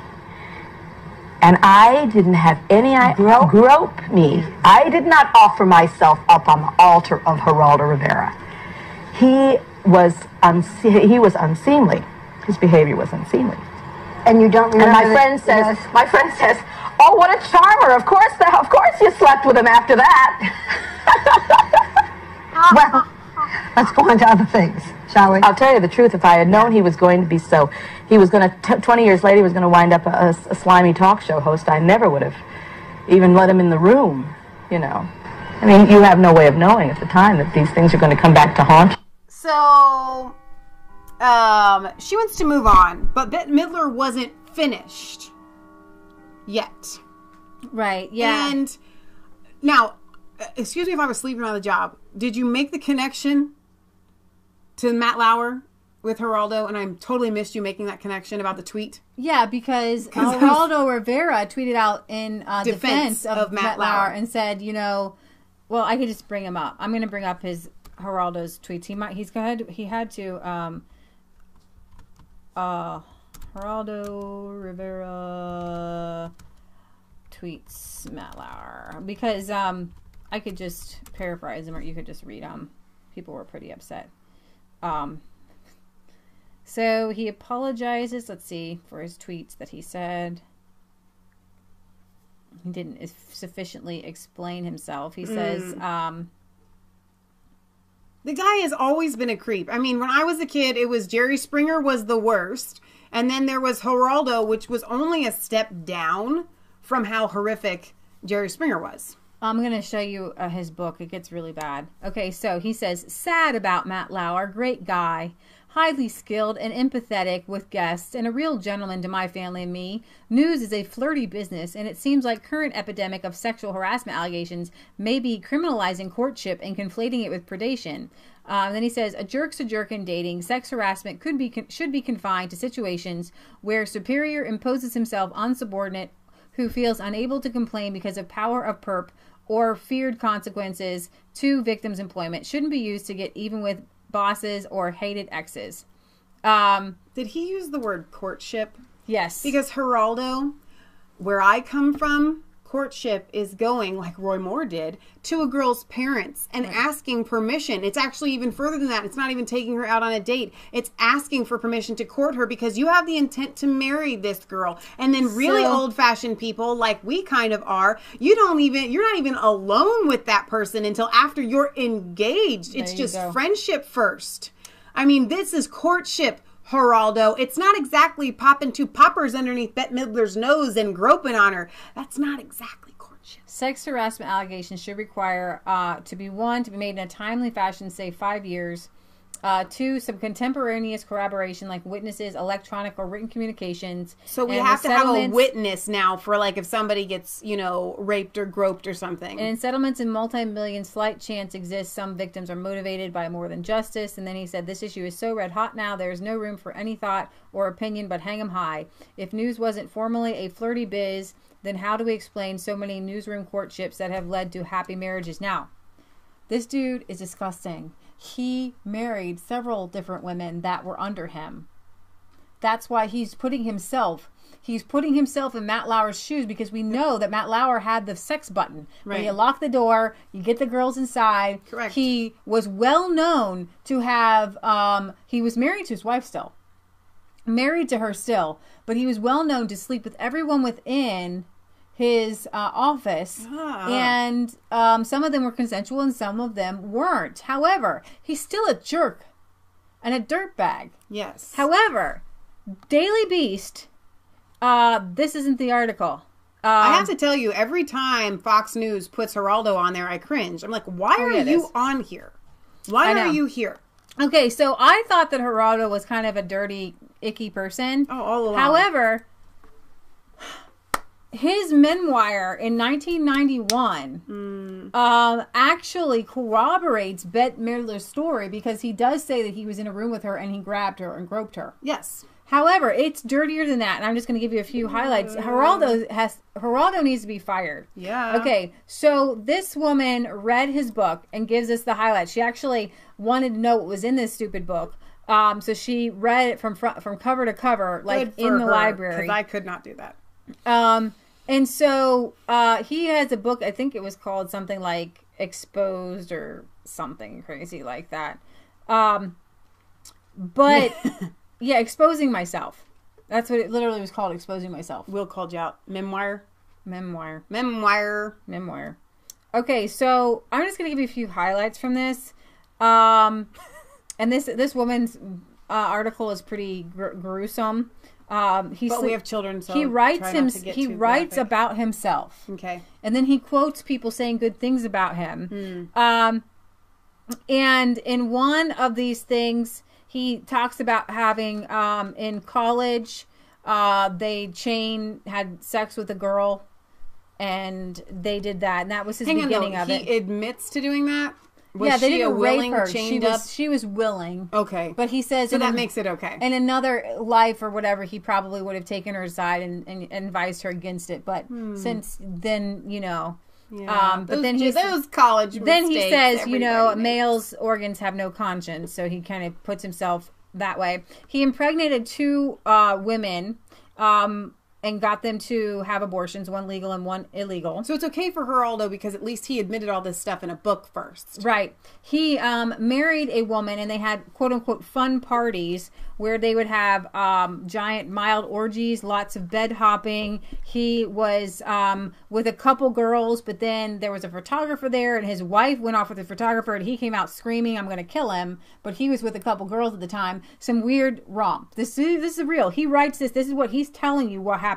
Okay, first of all, Tucker. Not that Tucker's watching our videos, but Tucker, who's always got Geraldo on. Stop it. Right. That man's got to go, dude. Right. Creepy dude. So he's also, I think he's married in another incident, but he was bored. He was bored. And this is an impulse out of necessity. He had 2 cute and smart young women working for him at the time, college co-eds. And then he goes on to say, they were attracted to me. And then we got to talking. It always and is. So they couldn't keep their hands off of me. That when the days were slow, they would go to the boiler room and have threesomes. And that was his one thing. I know. He was conquesting everybody. He tried to get with Barbara Walters. She wouldn't let him. He tried to get with Liza Minnelli. She wouldn't get with him. He was dancing with a woman that had just been hired, and then he kisses her and all this crazy stuff. But see, this is him going back to his tweets and see how creepy the tweets are. Yeah. With the people, his subordinates, his courtship of them or whatever. I don't think threesomes qualify in the courtship, bro. Just saying. So he had a 4th wife, Cece Dyer, started out as his assistant. When she was hired, her predecessor warned her about Geraldo's womanizing. At the time, he was married to his 3rd wife, Cheryl, who worked alongside Geraldo on 2020. So these are workplace flirtations for him. Flirtation.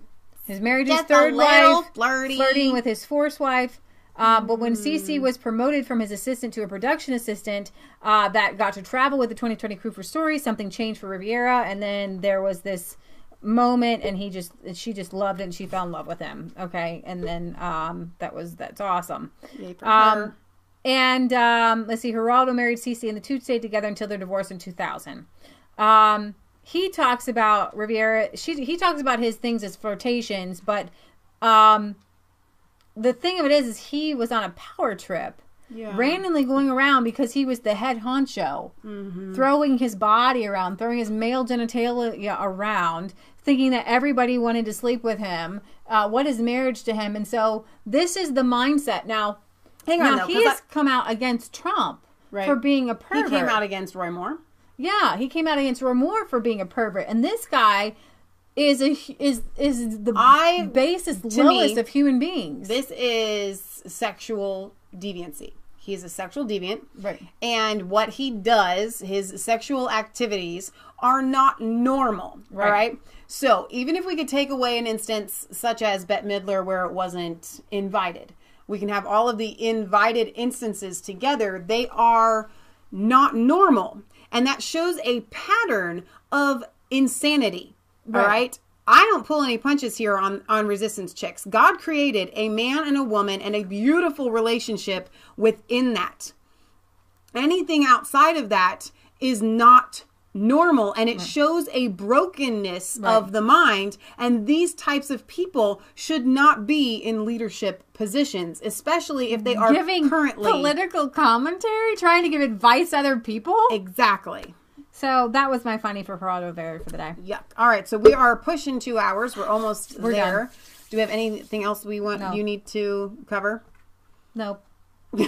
No, that's it. Kelly says that's not flirting. Ew. Yeah. He's just gross, and he's taken the Anthony Weiner pictures of himself, the naked ones. Just disgusting. Okay, let's see. Are they planning on allowing someone to win so they can change Alabama? Worth a look wants to know. I think my gut says Roy Moore is going to take it away. Yeah, I think he's going to win. The people of Alabama are not being duped. They know the truth. He's several points ahead, and actually Jimmy Kimmel sent a guy down there to heckle Roy Moore in a church service. At church. No messing with and the pastor had to get up and say, if anybody else disrupts our service, you're going to be escorted out. And Roy Moore said to Jimmy Kimmel, later, you come on down here and face me man to man. And Jimmy Kimmel is really just an arm of George Soros because he has zero room to stand. If I spent about 5 minutes finding Jimmy Kimmel clips and posting them on Jimmy Kimmel's page. It's awful. Of the trampolines, of the crotch grabbing. He had a whole series called the Juggies, where women's chests were called Juggies. They had a Juggy girl, and they run around and jump and bounce, and he had a but guy. It's okay to be perverted as long as it's comedy on television. He had a guy like pee on the whole audience. I don't know if it's fake or real, but they put a little blurb under it, so making it like it was real. Even if it's fake, that's disgusting. If he exposed himself in front of the audience, isn't that illegal? I don't know if it was a prosthetic or what. But it was peeing on the whole audience. So Justin Hughes had sent me something just a little bit ago. It says Israel warplanes launch airstrike near Damascus, Syria. Aircraft from Israel Defense Forces have launched a number of missiles at a strategic target close to the Syrian capital, Damascus. Israeli and Arab media report several missiles were reportedly fired toward a target in the countryside south of Damascus, with some intercepted by the Syrian air defense and others hitting their intended target. Arab outlet Al-Masdar News, citing its sources, reported that the target was an ammunition depot of the Syrian army located between the towns of Kiswa and Sana'a. Loud explosions were heard as the missiles hit their target, the news service said. Other sources, however, claim the target was an Iranian military base in the Kiswa area, some 13 kilometers or 8 miles from the city of Damascus. The warplanes reportedly launched the missiles from the Lebanese airspace. Videos have emerged on social media purporting to show the moment one of the Israeli missiles was intercepted by the Syrian air defense, and that is from RT. So that's the latest. It literally just happened. Oh wow. So okay, there you go. we're going to go live on Sunday. Tomorrow, Leah and I am hoping to do a little skit. Something came to me the other day, and I'm not going to tell you what it is, but it's going to be a little few minute skit that we're not going to go live and like literally do it. We're going to film it. I'm going to put it together and compile it. I think it's going to be really fun. But we won't be going live tomorrow, more than likely, unless something huge happens. But we will be here on Sunday at 1. I really would like to get So What on Sunday so we can talk about Germany. Right. So hopefully that will take place. We love you. God loves you. God bless. Like, comment, and subscribe to Mass Faith 3 and Resistance Chicks. Ring the bell for notifications. Find us on Facebook. Follow us on Twitter. We have a P.O. box. If you want to write letters, we'll read them on air. 107 Milford, Ohio 45150. Trying to think. No, the skit will not be on Sunday. The skit is going to be tomorrow, and I'm going to literally upload it. I'm going to edit it and everything. I literally had a dream about something, and it turned out it's going to be really funny. We did a mock-up of it for our mom yesterday, and she really liked it. So, is Kimmel a good Christian? Is that a joke? A joke. That's got to be a joke. Kiswa sounds like it should be Geraldo's hometown. That's really funny. A Squirrel. Thank you, moderators, for being here. A lot of people showed up. Sooks, Gary, worth a look. Will, Maia, Kelly. So it seems, and Stacy was here. Rosa, Sharon. I think everybody was here tonight. So we were blessed to have all of our mods here. What have you got? I wanted to sing the blood of Jesus. That's what came to me. If we don't practice, then I got to go with the first thing that comes to my mind. The blood of Jesus. No, what can wash away my sins? We sing this one all the time. But I want to sing it. I got more verses. Okay. It's the only thing that came in my head. It's always in my head. This song is always in my head. Really? Yeah. What can wash away my sins? Nothing but the blood of Jesus. And what can make me whole again? Nothing but the blood of Jesus.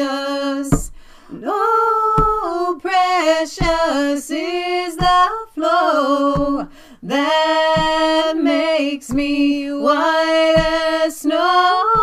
No other fount I know. Nothing but the blood of Jesus. And for my part in this I see nothing but the blood of Jesus. And for my cleansing this my plea, nothing but the blood of Jesus. Oh, precious is the flow that makes me white as snow. No other fount I know. Nothing but the blood of Jesus. And nothing can for sin atone. Nothing but the blood of Jesus. Not of good that I have done. Nothing but the blood of Jesus. Oh, precious is the flow that makes me white as snow. No other fount I know. Nothing but the blood of Jesus. And this is all my hope and peace. Nothing but the blood of Jesus. And this is all my righteousness. Nothing but the blood of Jesus. Oh, precious is the flow that makes me white as snow. No other fount I know. Nothing but the blood of Jesus. Nothing but the blood of Jesus.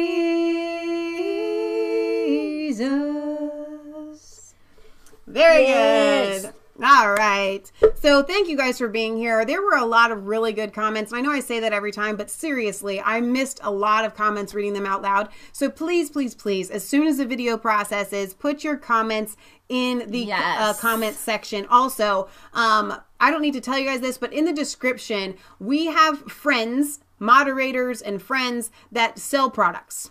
All right. And viewers. We don't sell products. You can't support us, right? We don't have a Patreon account, but what you can do, if we put our name behind someone, it's because we would support them. We do support them. And we want you guys to as well. Christmas is coming up. These are good places for you guys to go and get stuff. So find us on Facebook. Follow us on Twitter. Follow us on Twitter. I think I said that already. Did you say 107 PO I did Box? that. Oh my Did it gosh, all. where was that? Where was that? It was gone. It was boop. Gone. All right. So sometimes I'm not able to move videos to the Resistance Chicks channel. Somebody asked us the other day, why are you called Masfay 3? And you call yourself Resistance Chicks. Right. And I don't know if any of you are new here, but long story short, back last January, we wanted to start a political commentary channel. And we came up with the name Resistance Chicks. Well, you did. I loved it. And we'd already had a channel, and we called it Masfay 3, her initials, my middle name, and there's 3 of us with our mom. It was just a little channel we've had for years, and we put little homesteading things on it, like how to make sauerkraut. We had like 250 subscribers. 400. No, it was 250. No, it was 400. I can go back and look at the data.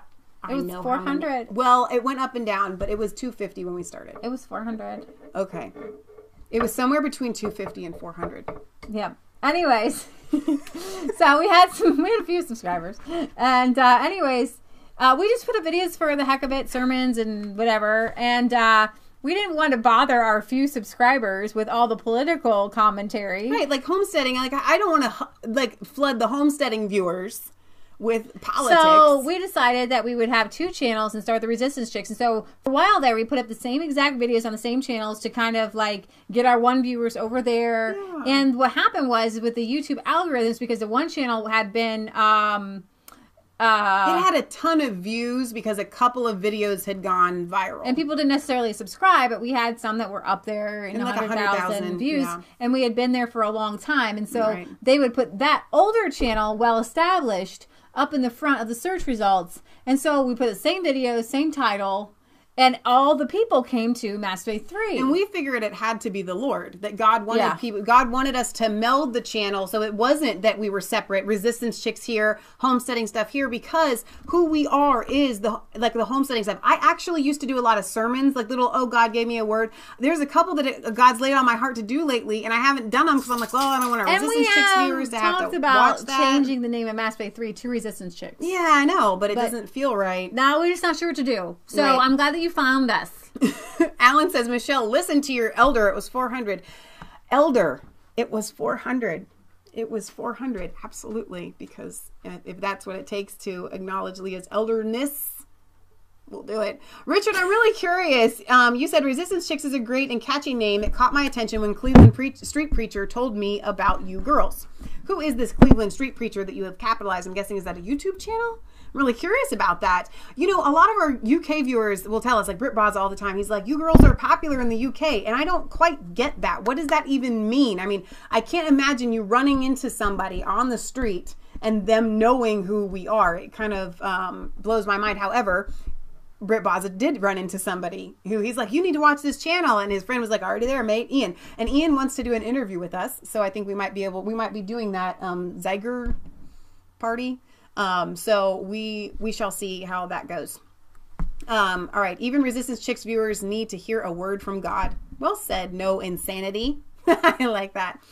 Okay. So we really are going to, and we're going to keep both channels, Britt, because we've been censored on, and there is, I can't reveal it because they've asked us not to say, but one of our dearest friends are having issues with their channel being censored. They are going after like vultures. So there is a high probability that something is going to happen where Masfay 3 is going to be shut down, at least temporarily. I don't even know for good. So we have 10,000. That's why we say follow us on Resistance Chicks. So you guys can follow know. us on Facebook. Follow us on Twitter, and we can just get these things out because they won't shut everything down at one time. Exactly. So we want you guys on both channels just in case something ever does happen. All right, so I'm going to sign off here. We will see you back Sunday at 1 p.m. Eastern Standard Time, hopefully with So What. All right, hang on. Let me just address this, the color here. Every time I go back and actually do look at ourselves, the camera does weird things. See how that's a much better color? Wow. I never know what it's doing and how to fix it. It's very strange. I'm really sorry about that, guys. It was this new webcam. It's expensive. It's fancy. And I still haven't figured out how to get it to work so that the coloring is better. I don't know. I guess we're just supposed to be in blue. I don't know. Sorry, guys. You guys were purple. Matt's camera was perfect. Well, we couldn't hook it up to the system. Look, this is the discussion. These are the things that we talk about. All right, you guys. We're signing off now. We love you. God loves you. God bless. And ring that bell for notifications, Gary says. Thanks, guys. Gary, did I mention you as a mod? How did I miss that? All right, love you guys. God bless. Resistance Chicks out. Wait, I said that, and now I can't. Hang on. There it goes. Love the new system. I really knew anything. I was called all alone. No place for home every day. So afraid. But you called my name. They're still here. Tell them. Well, I don't even know what I looked like. You look great. All right. Bye, guys. Good night.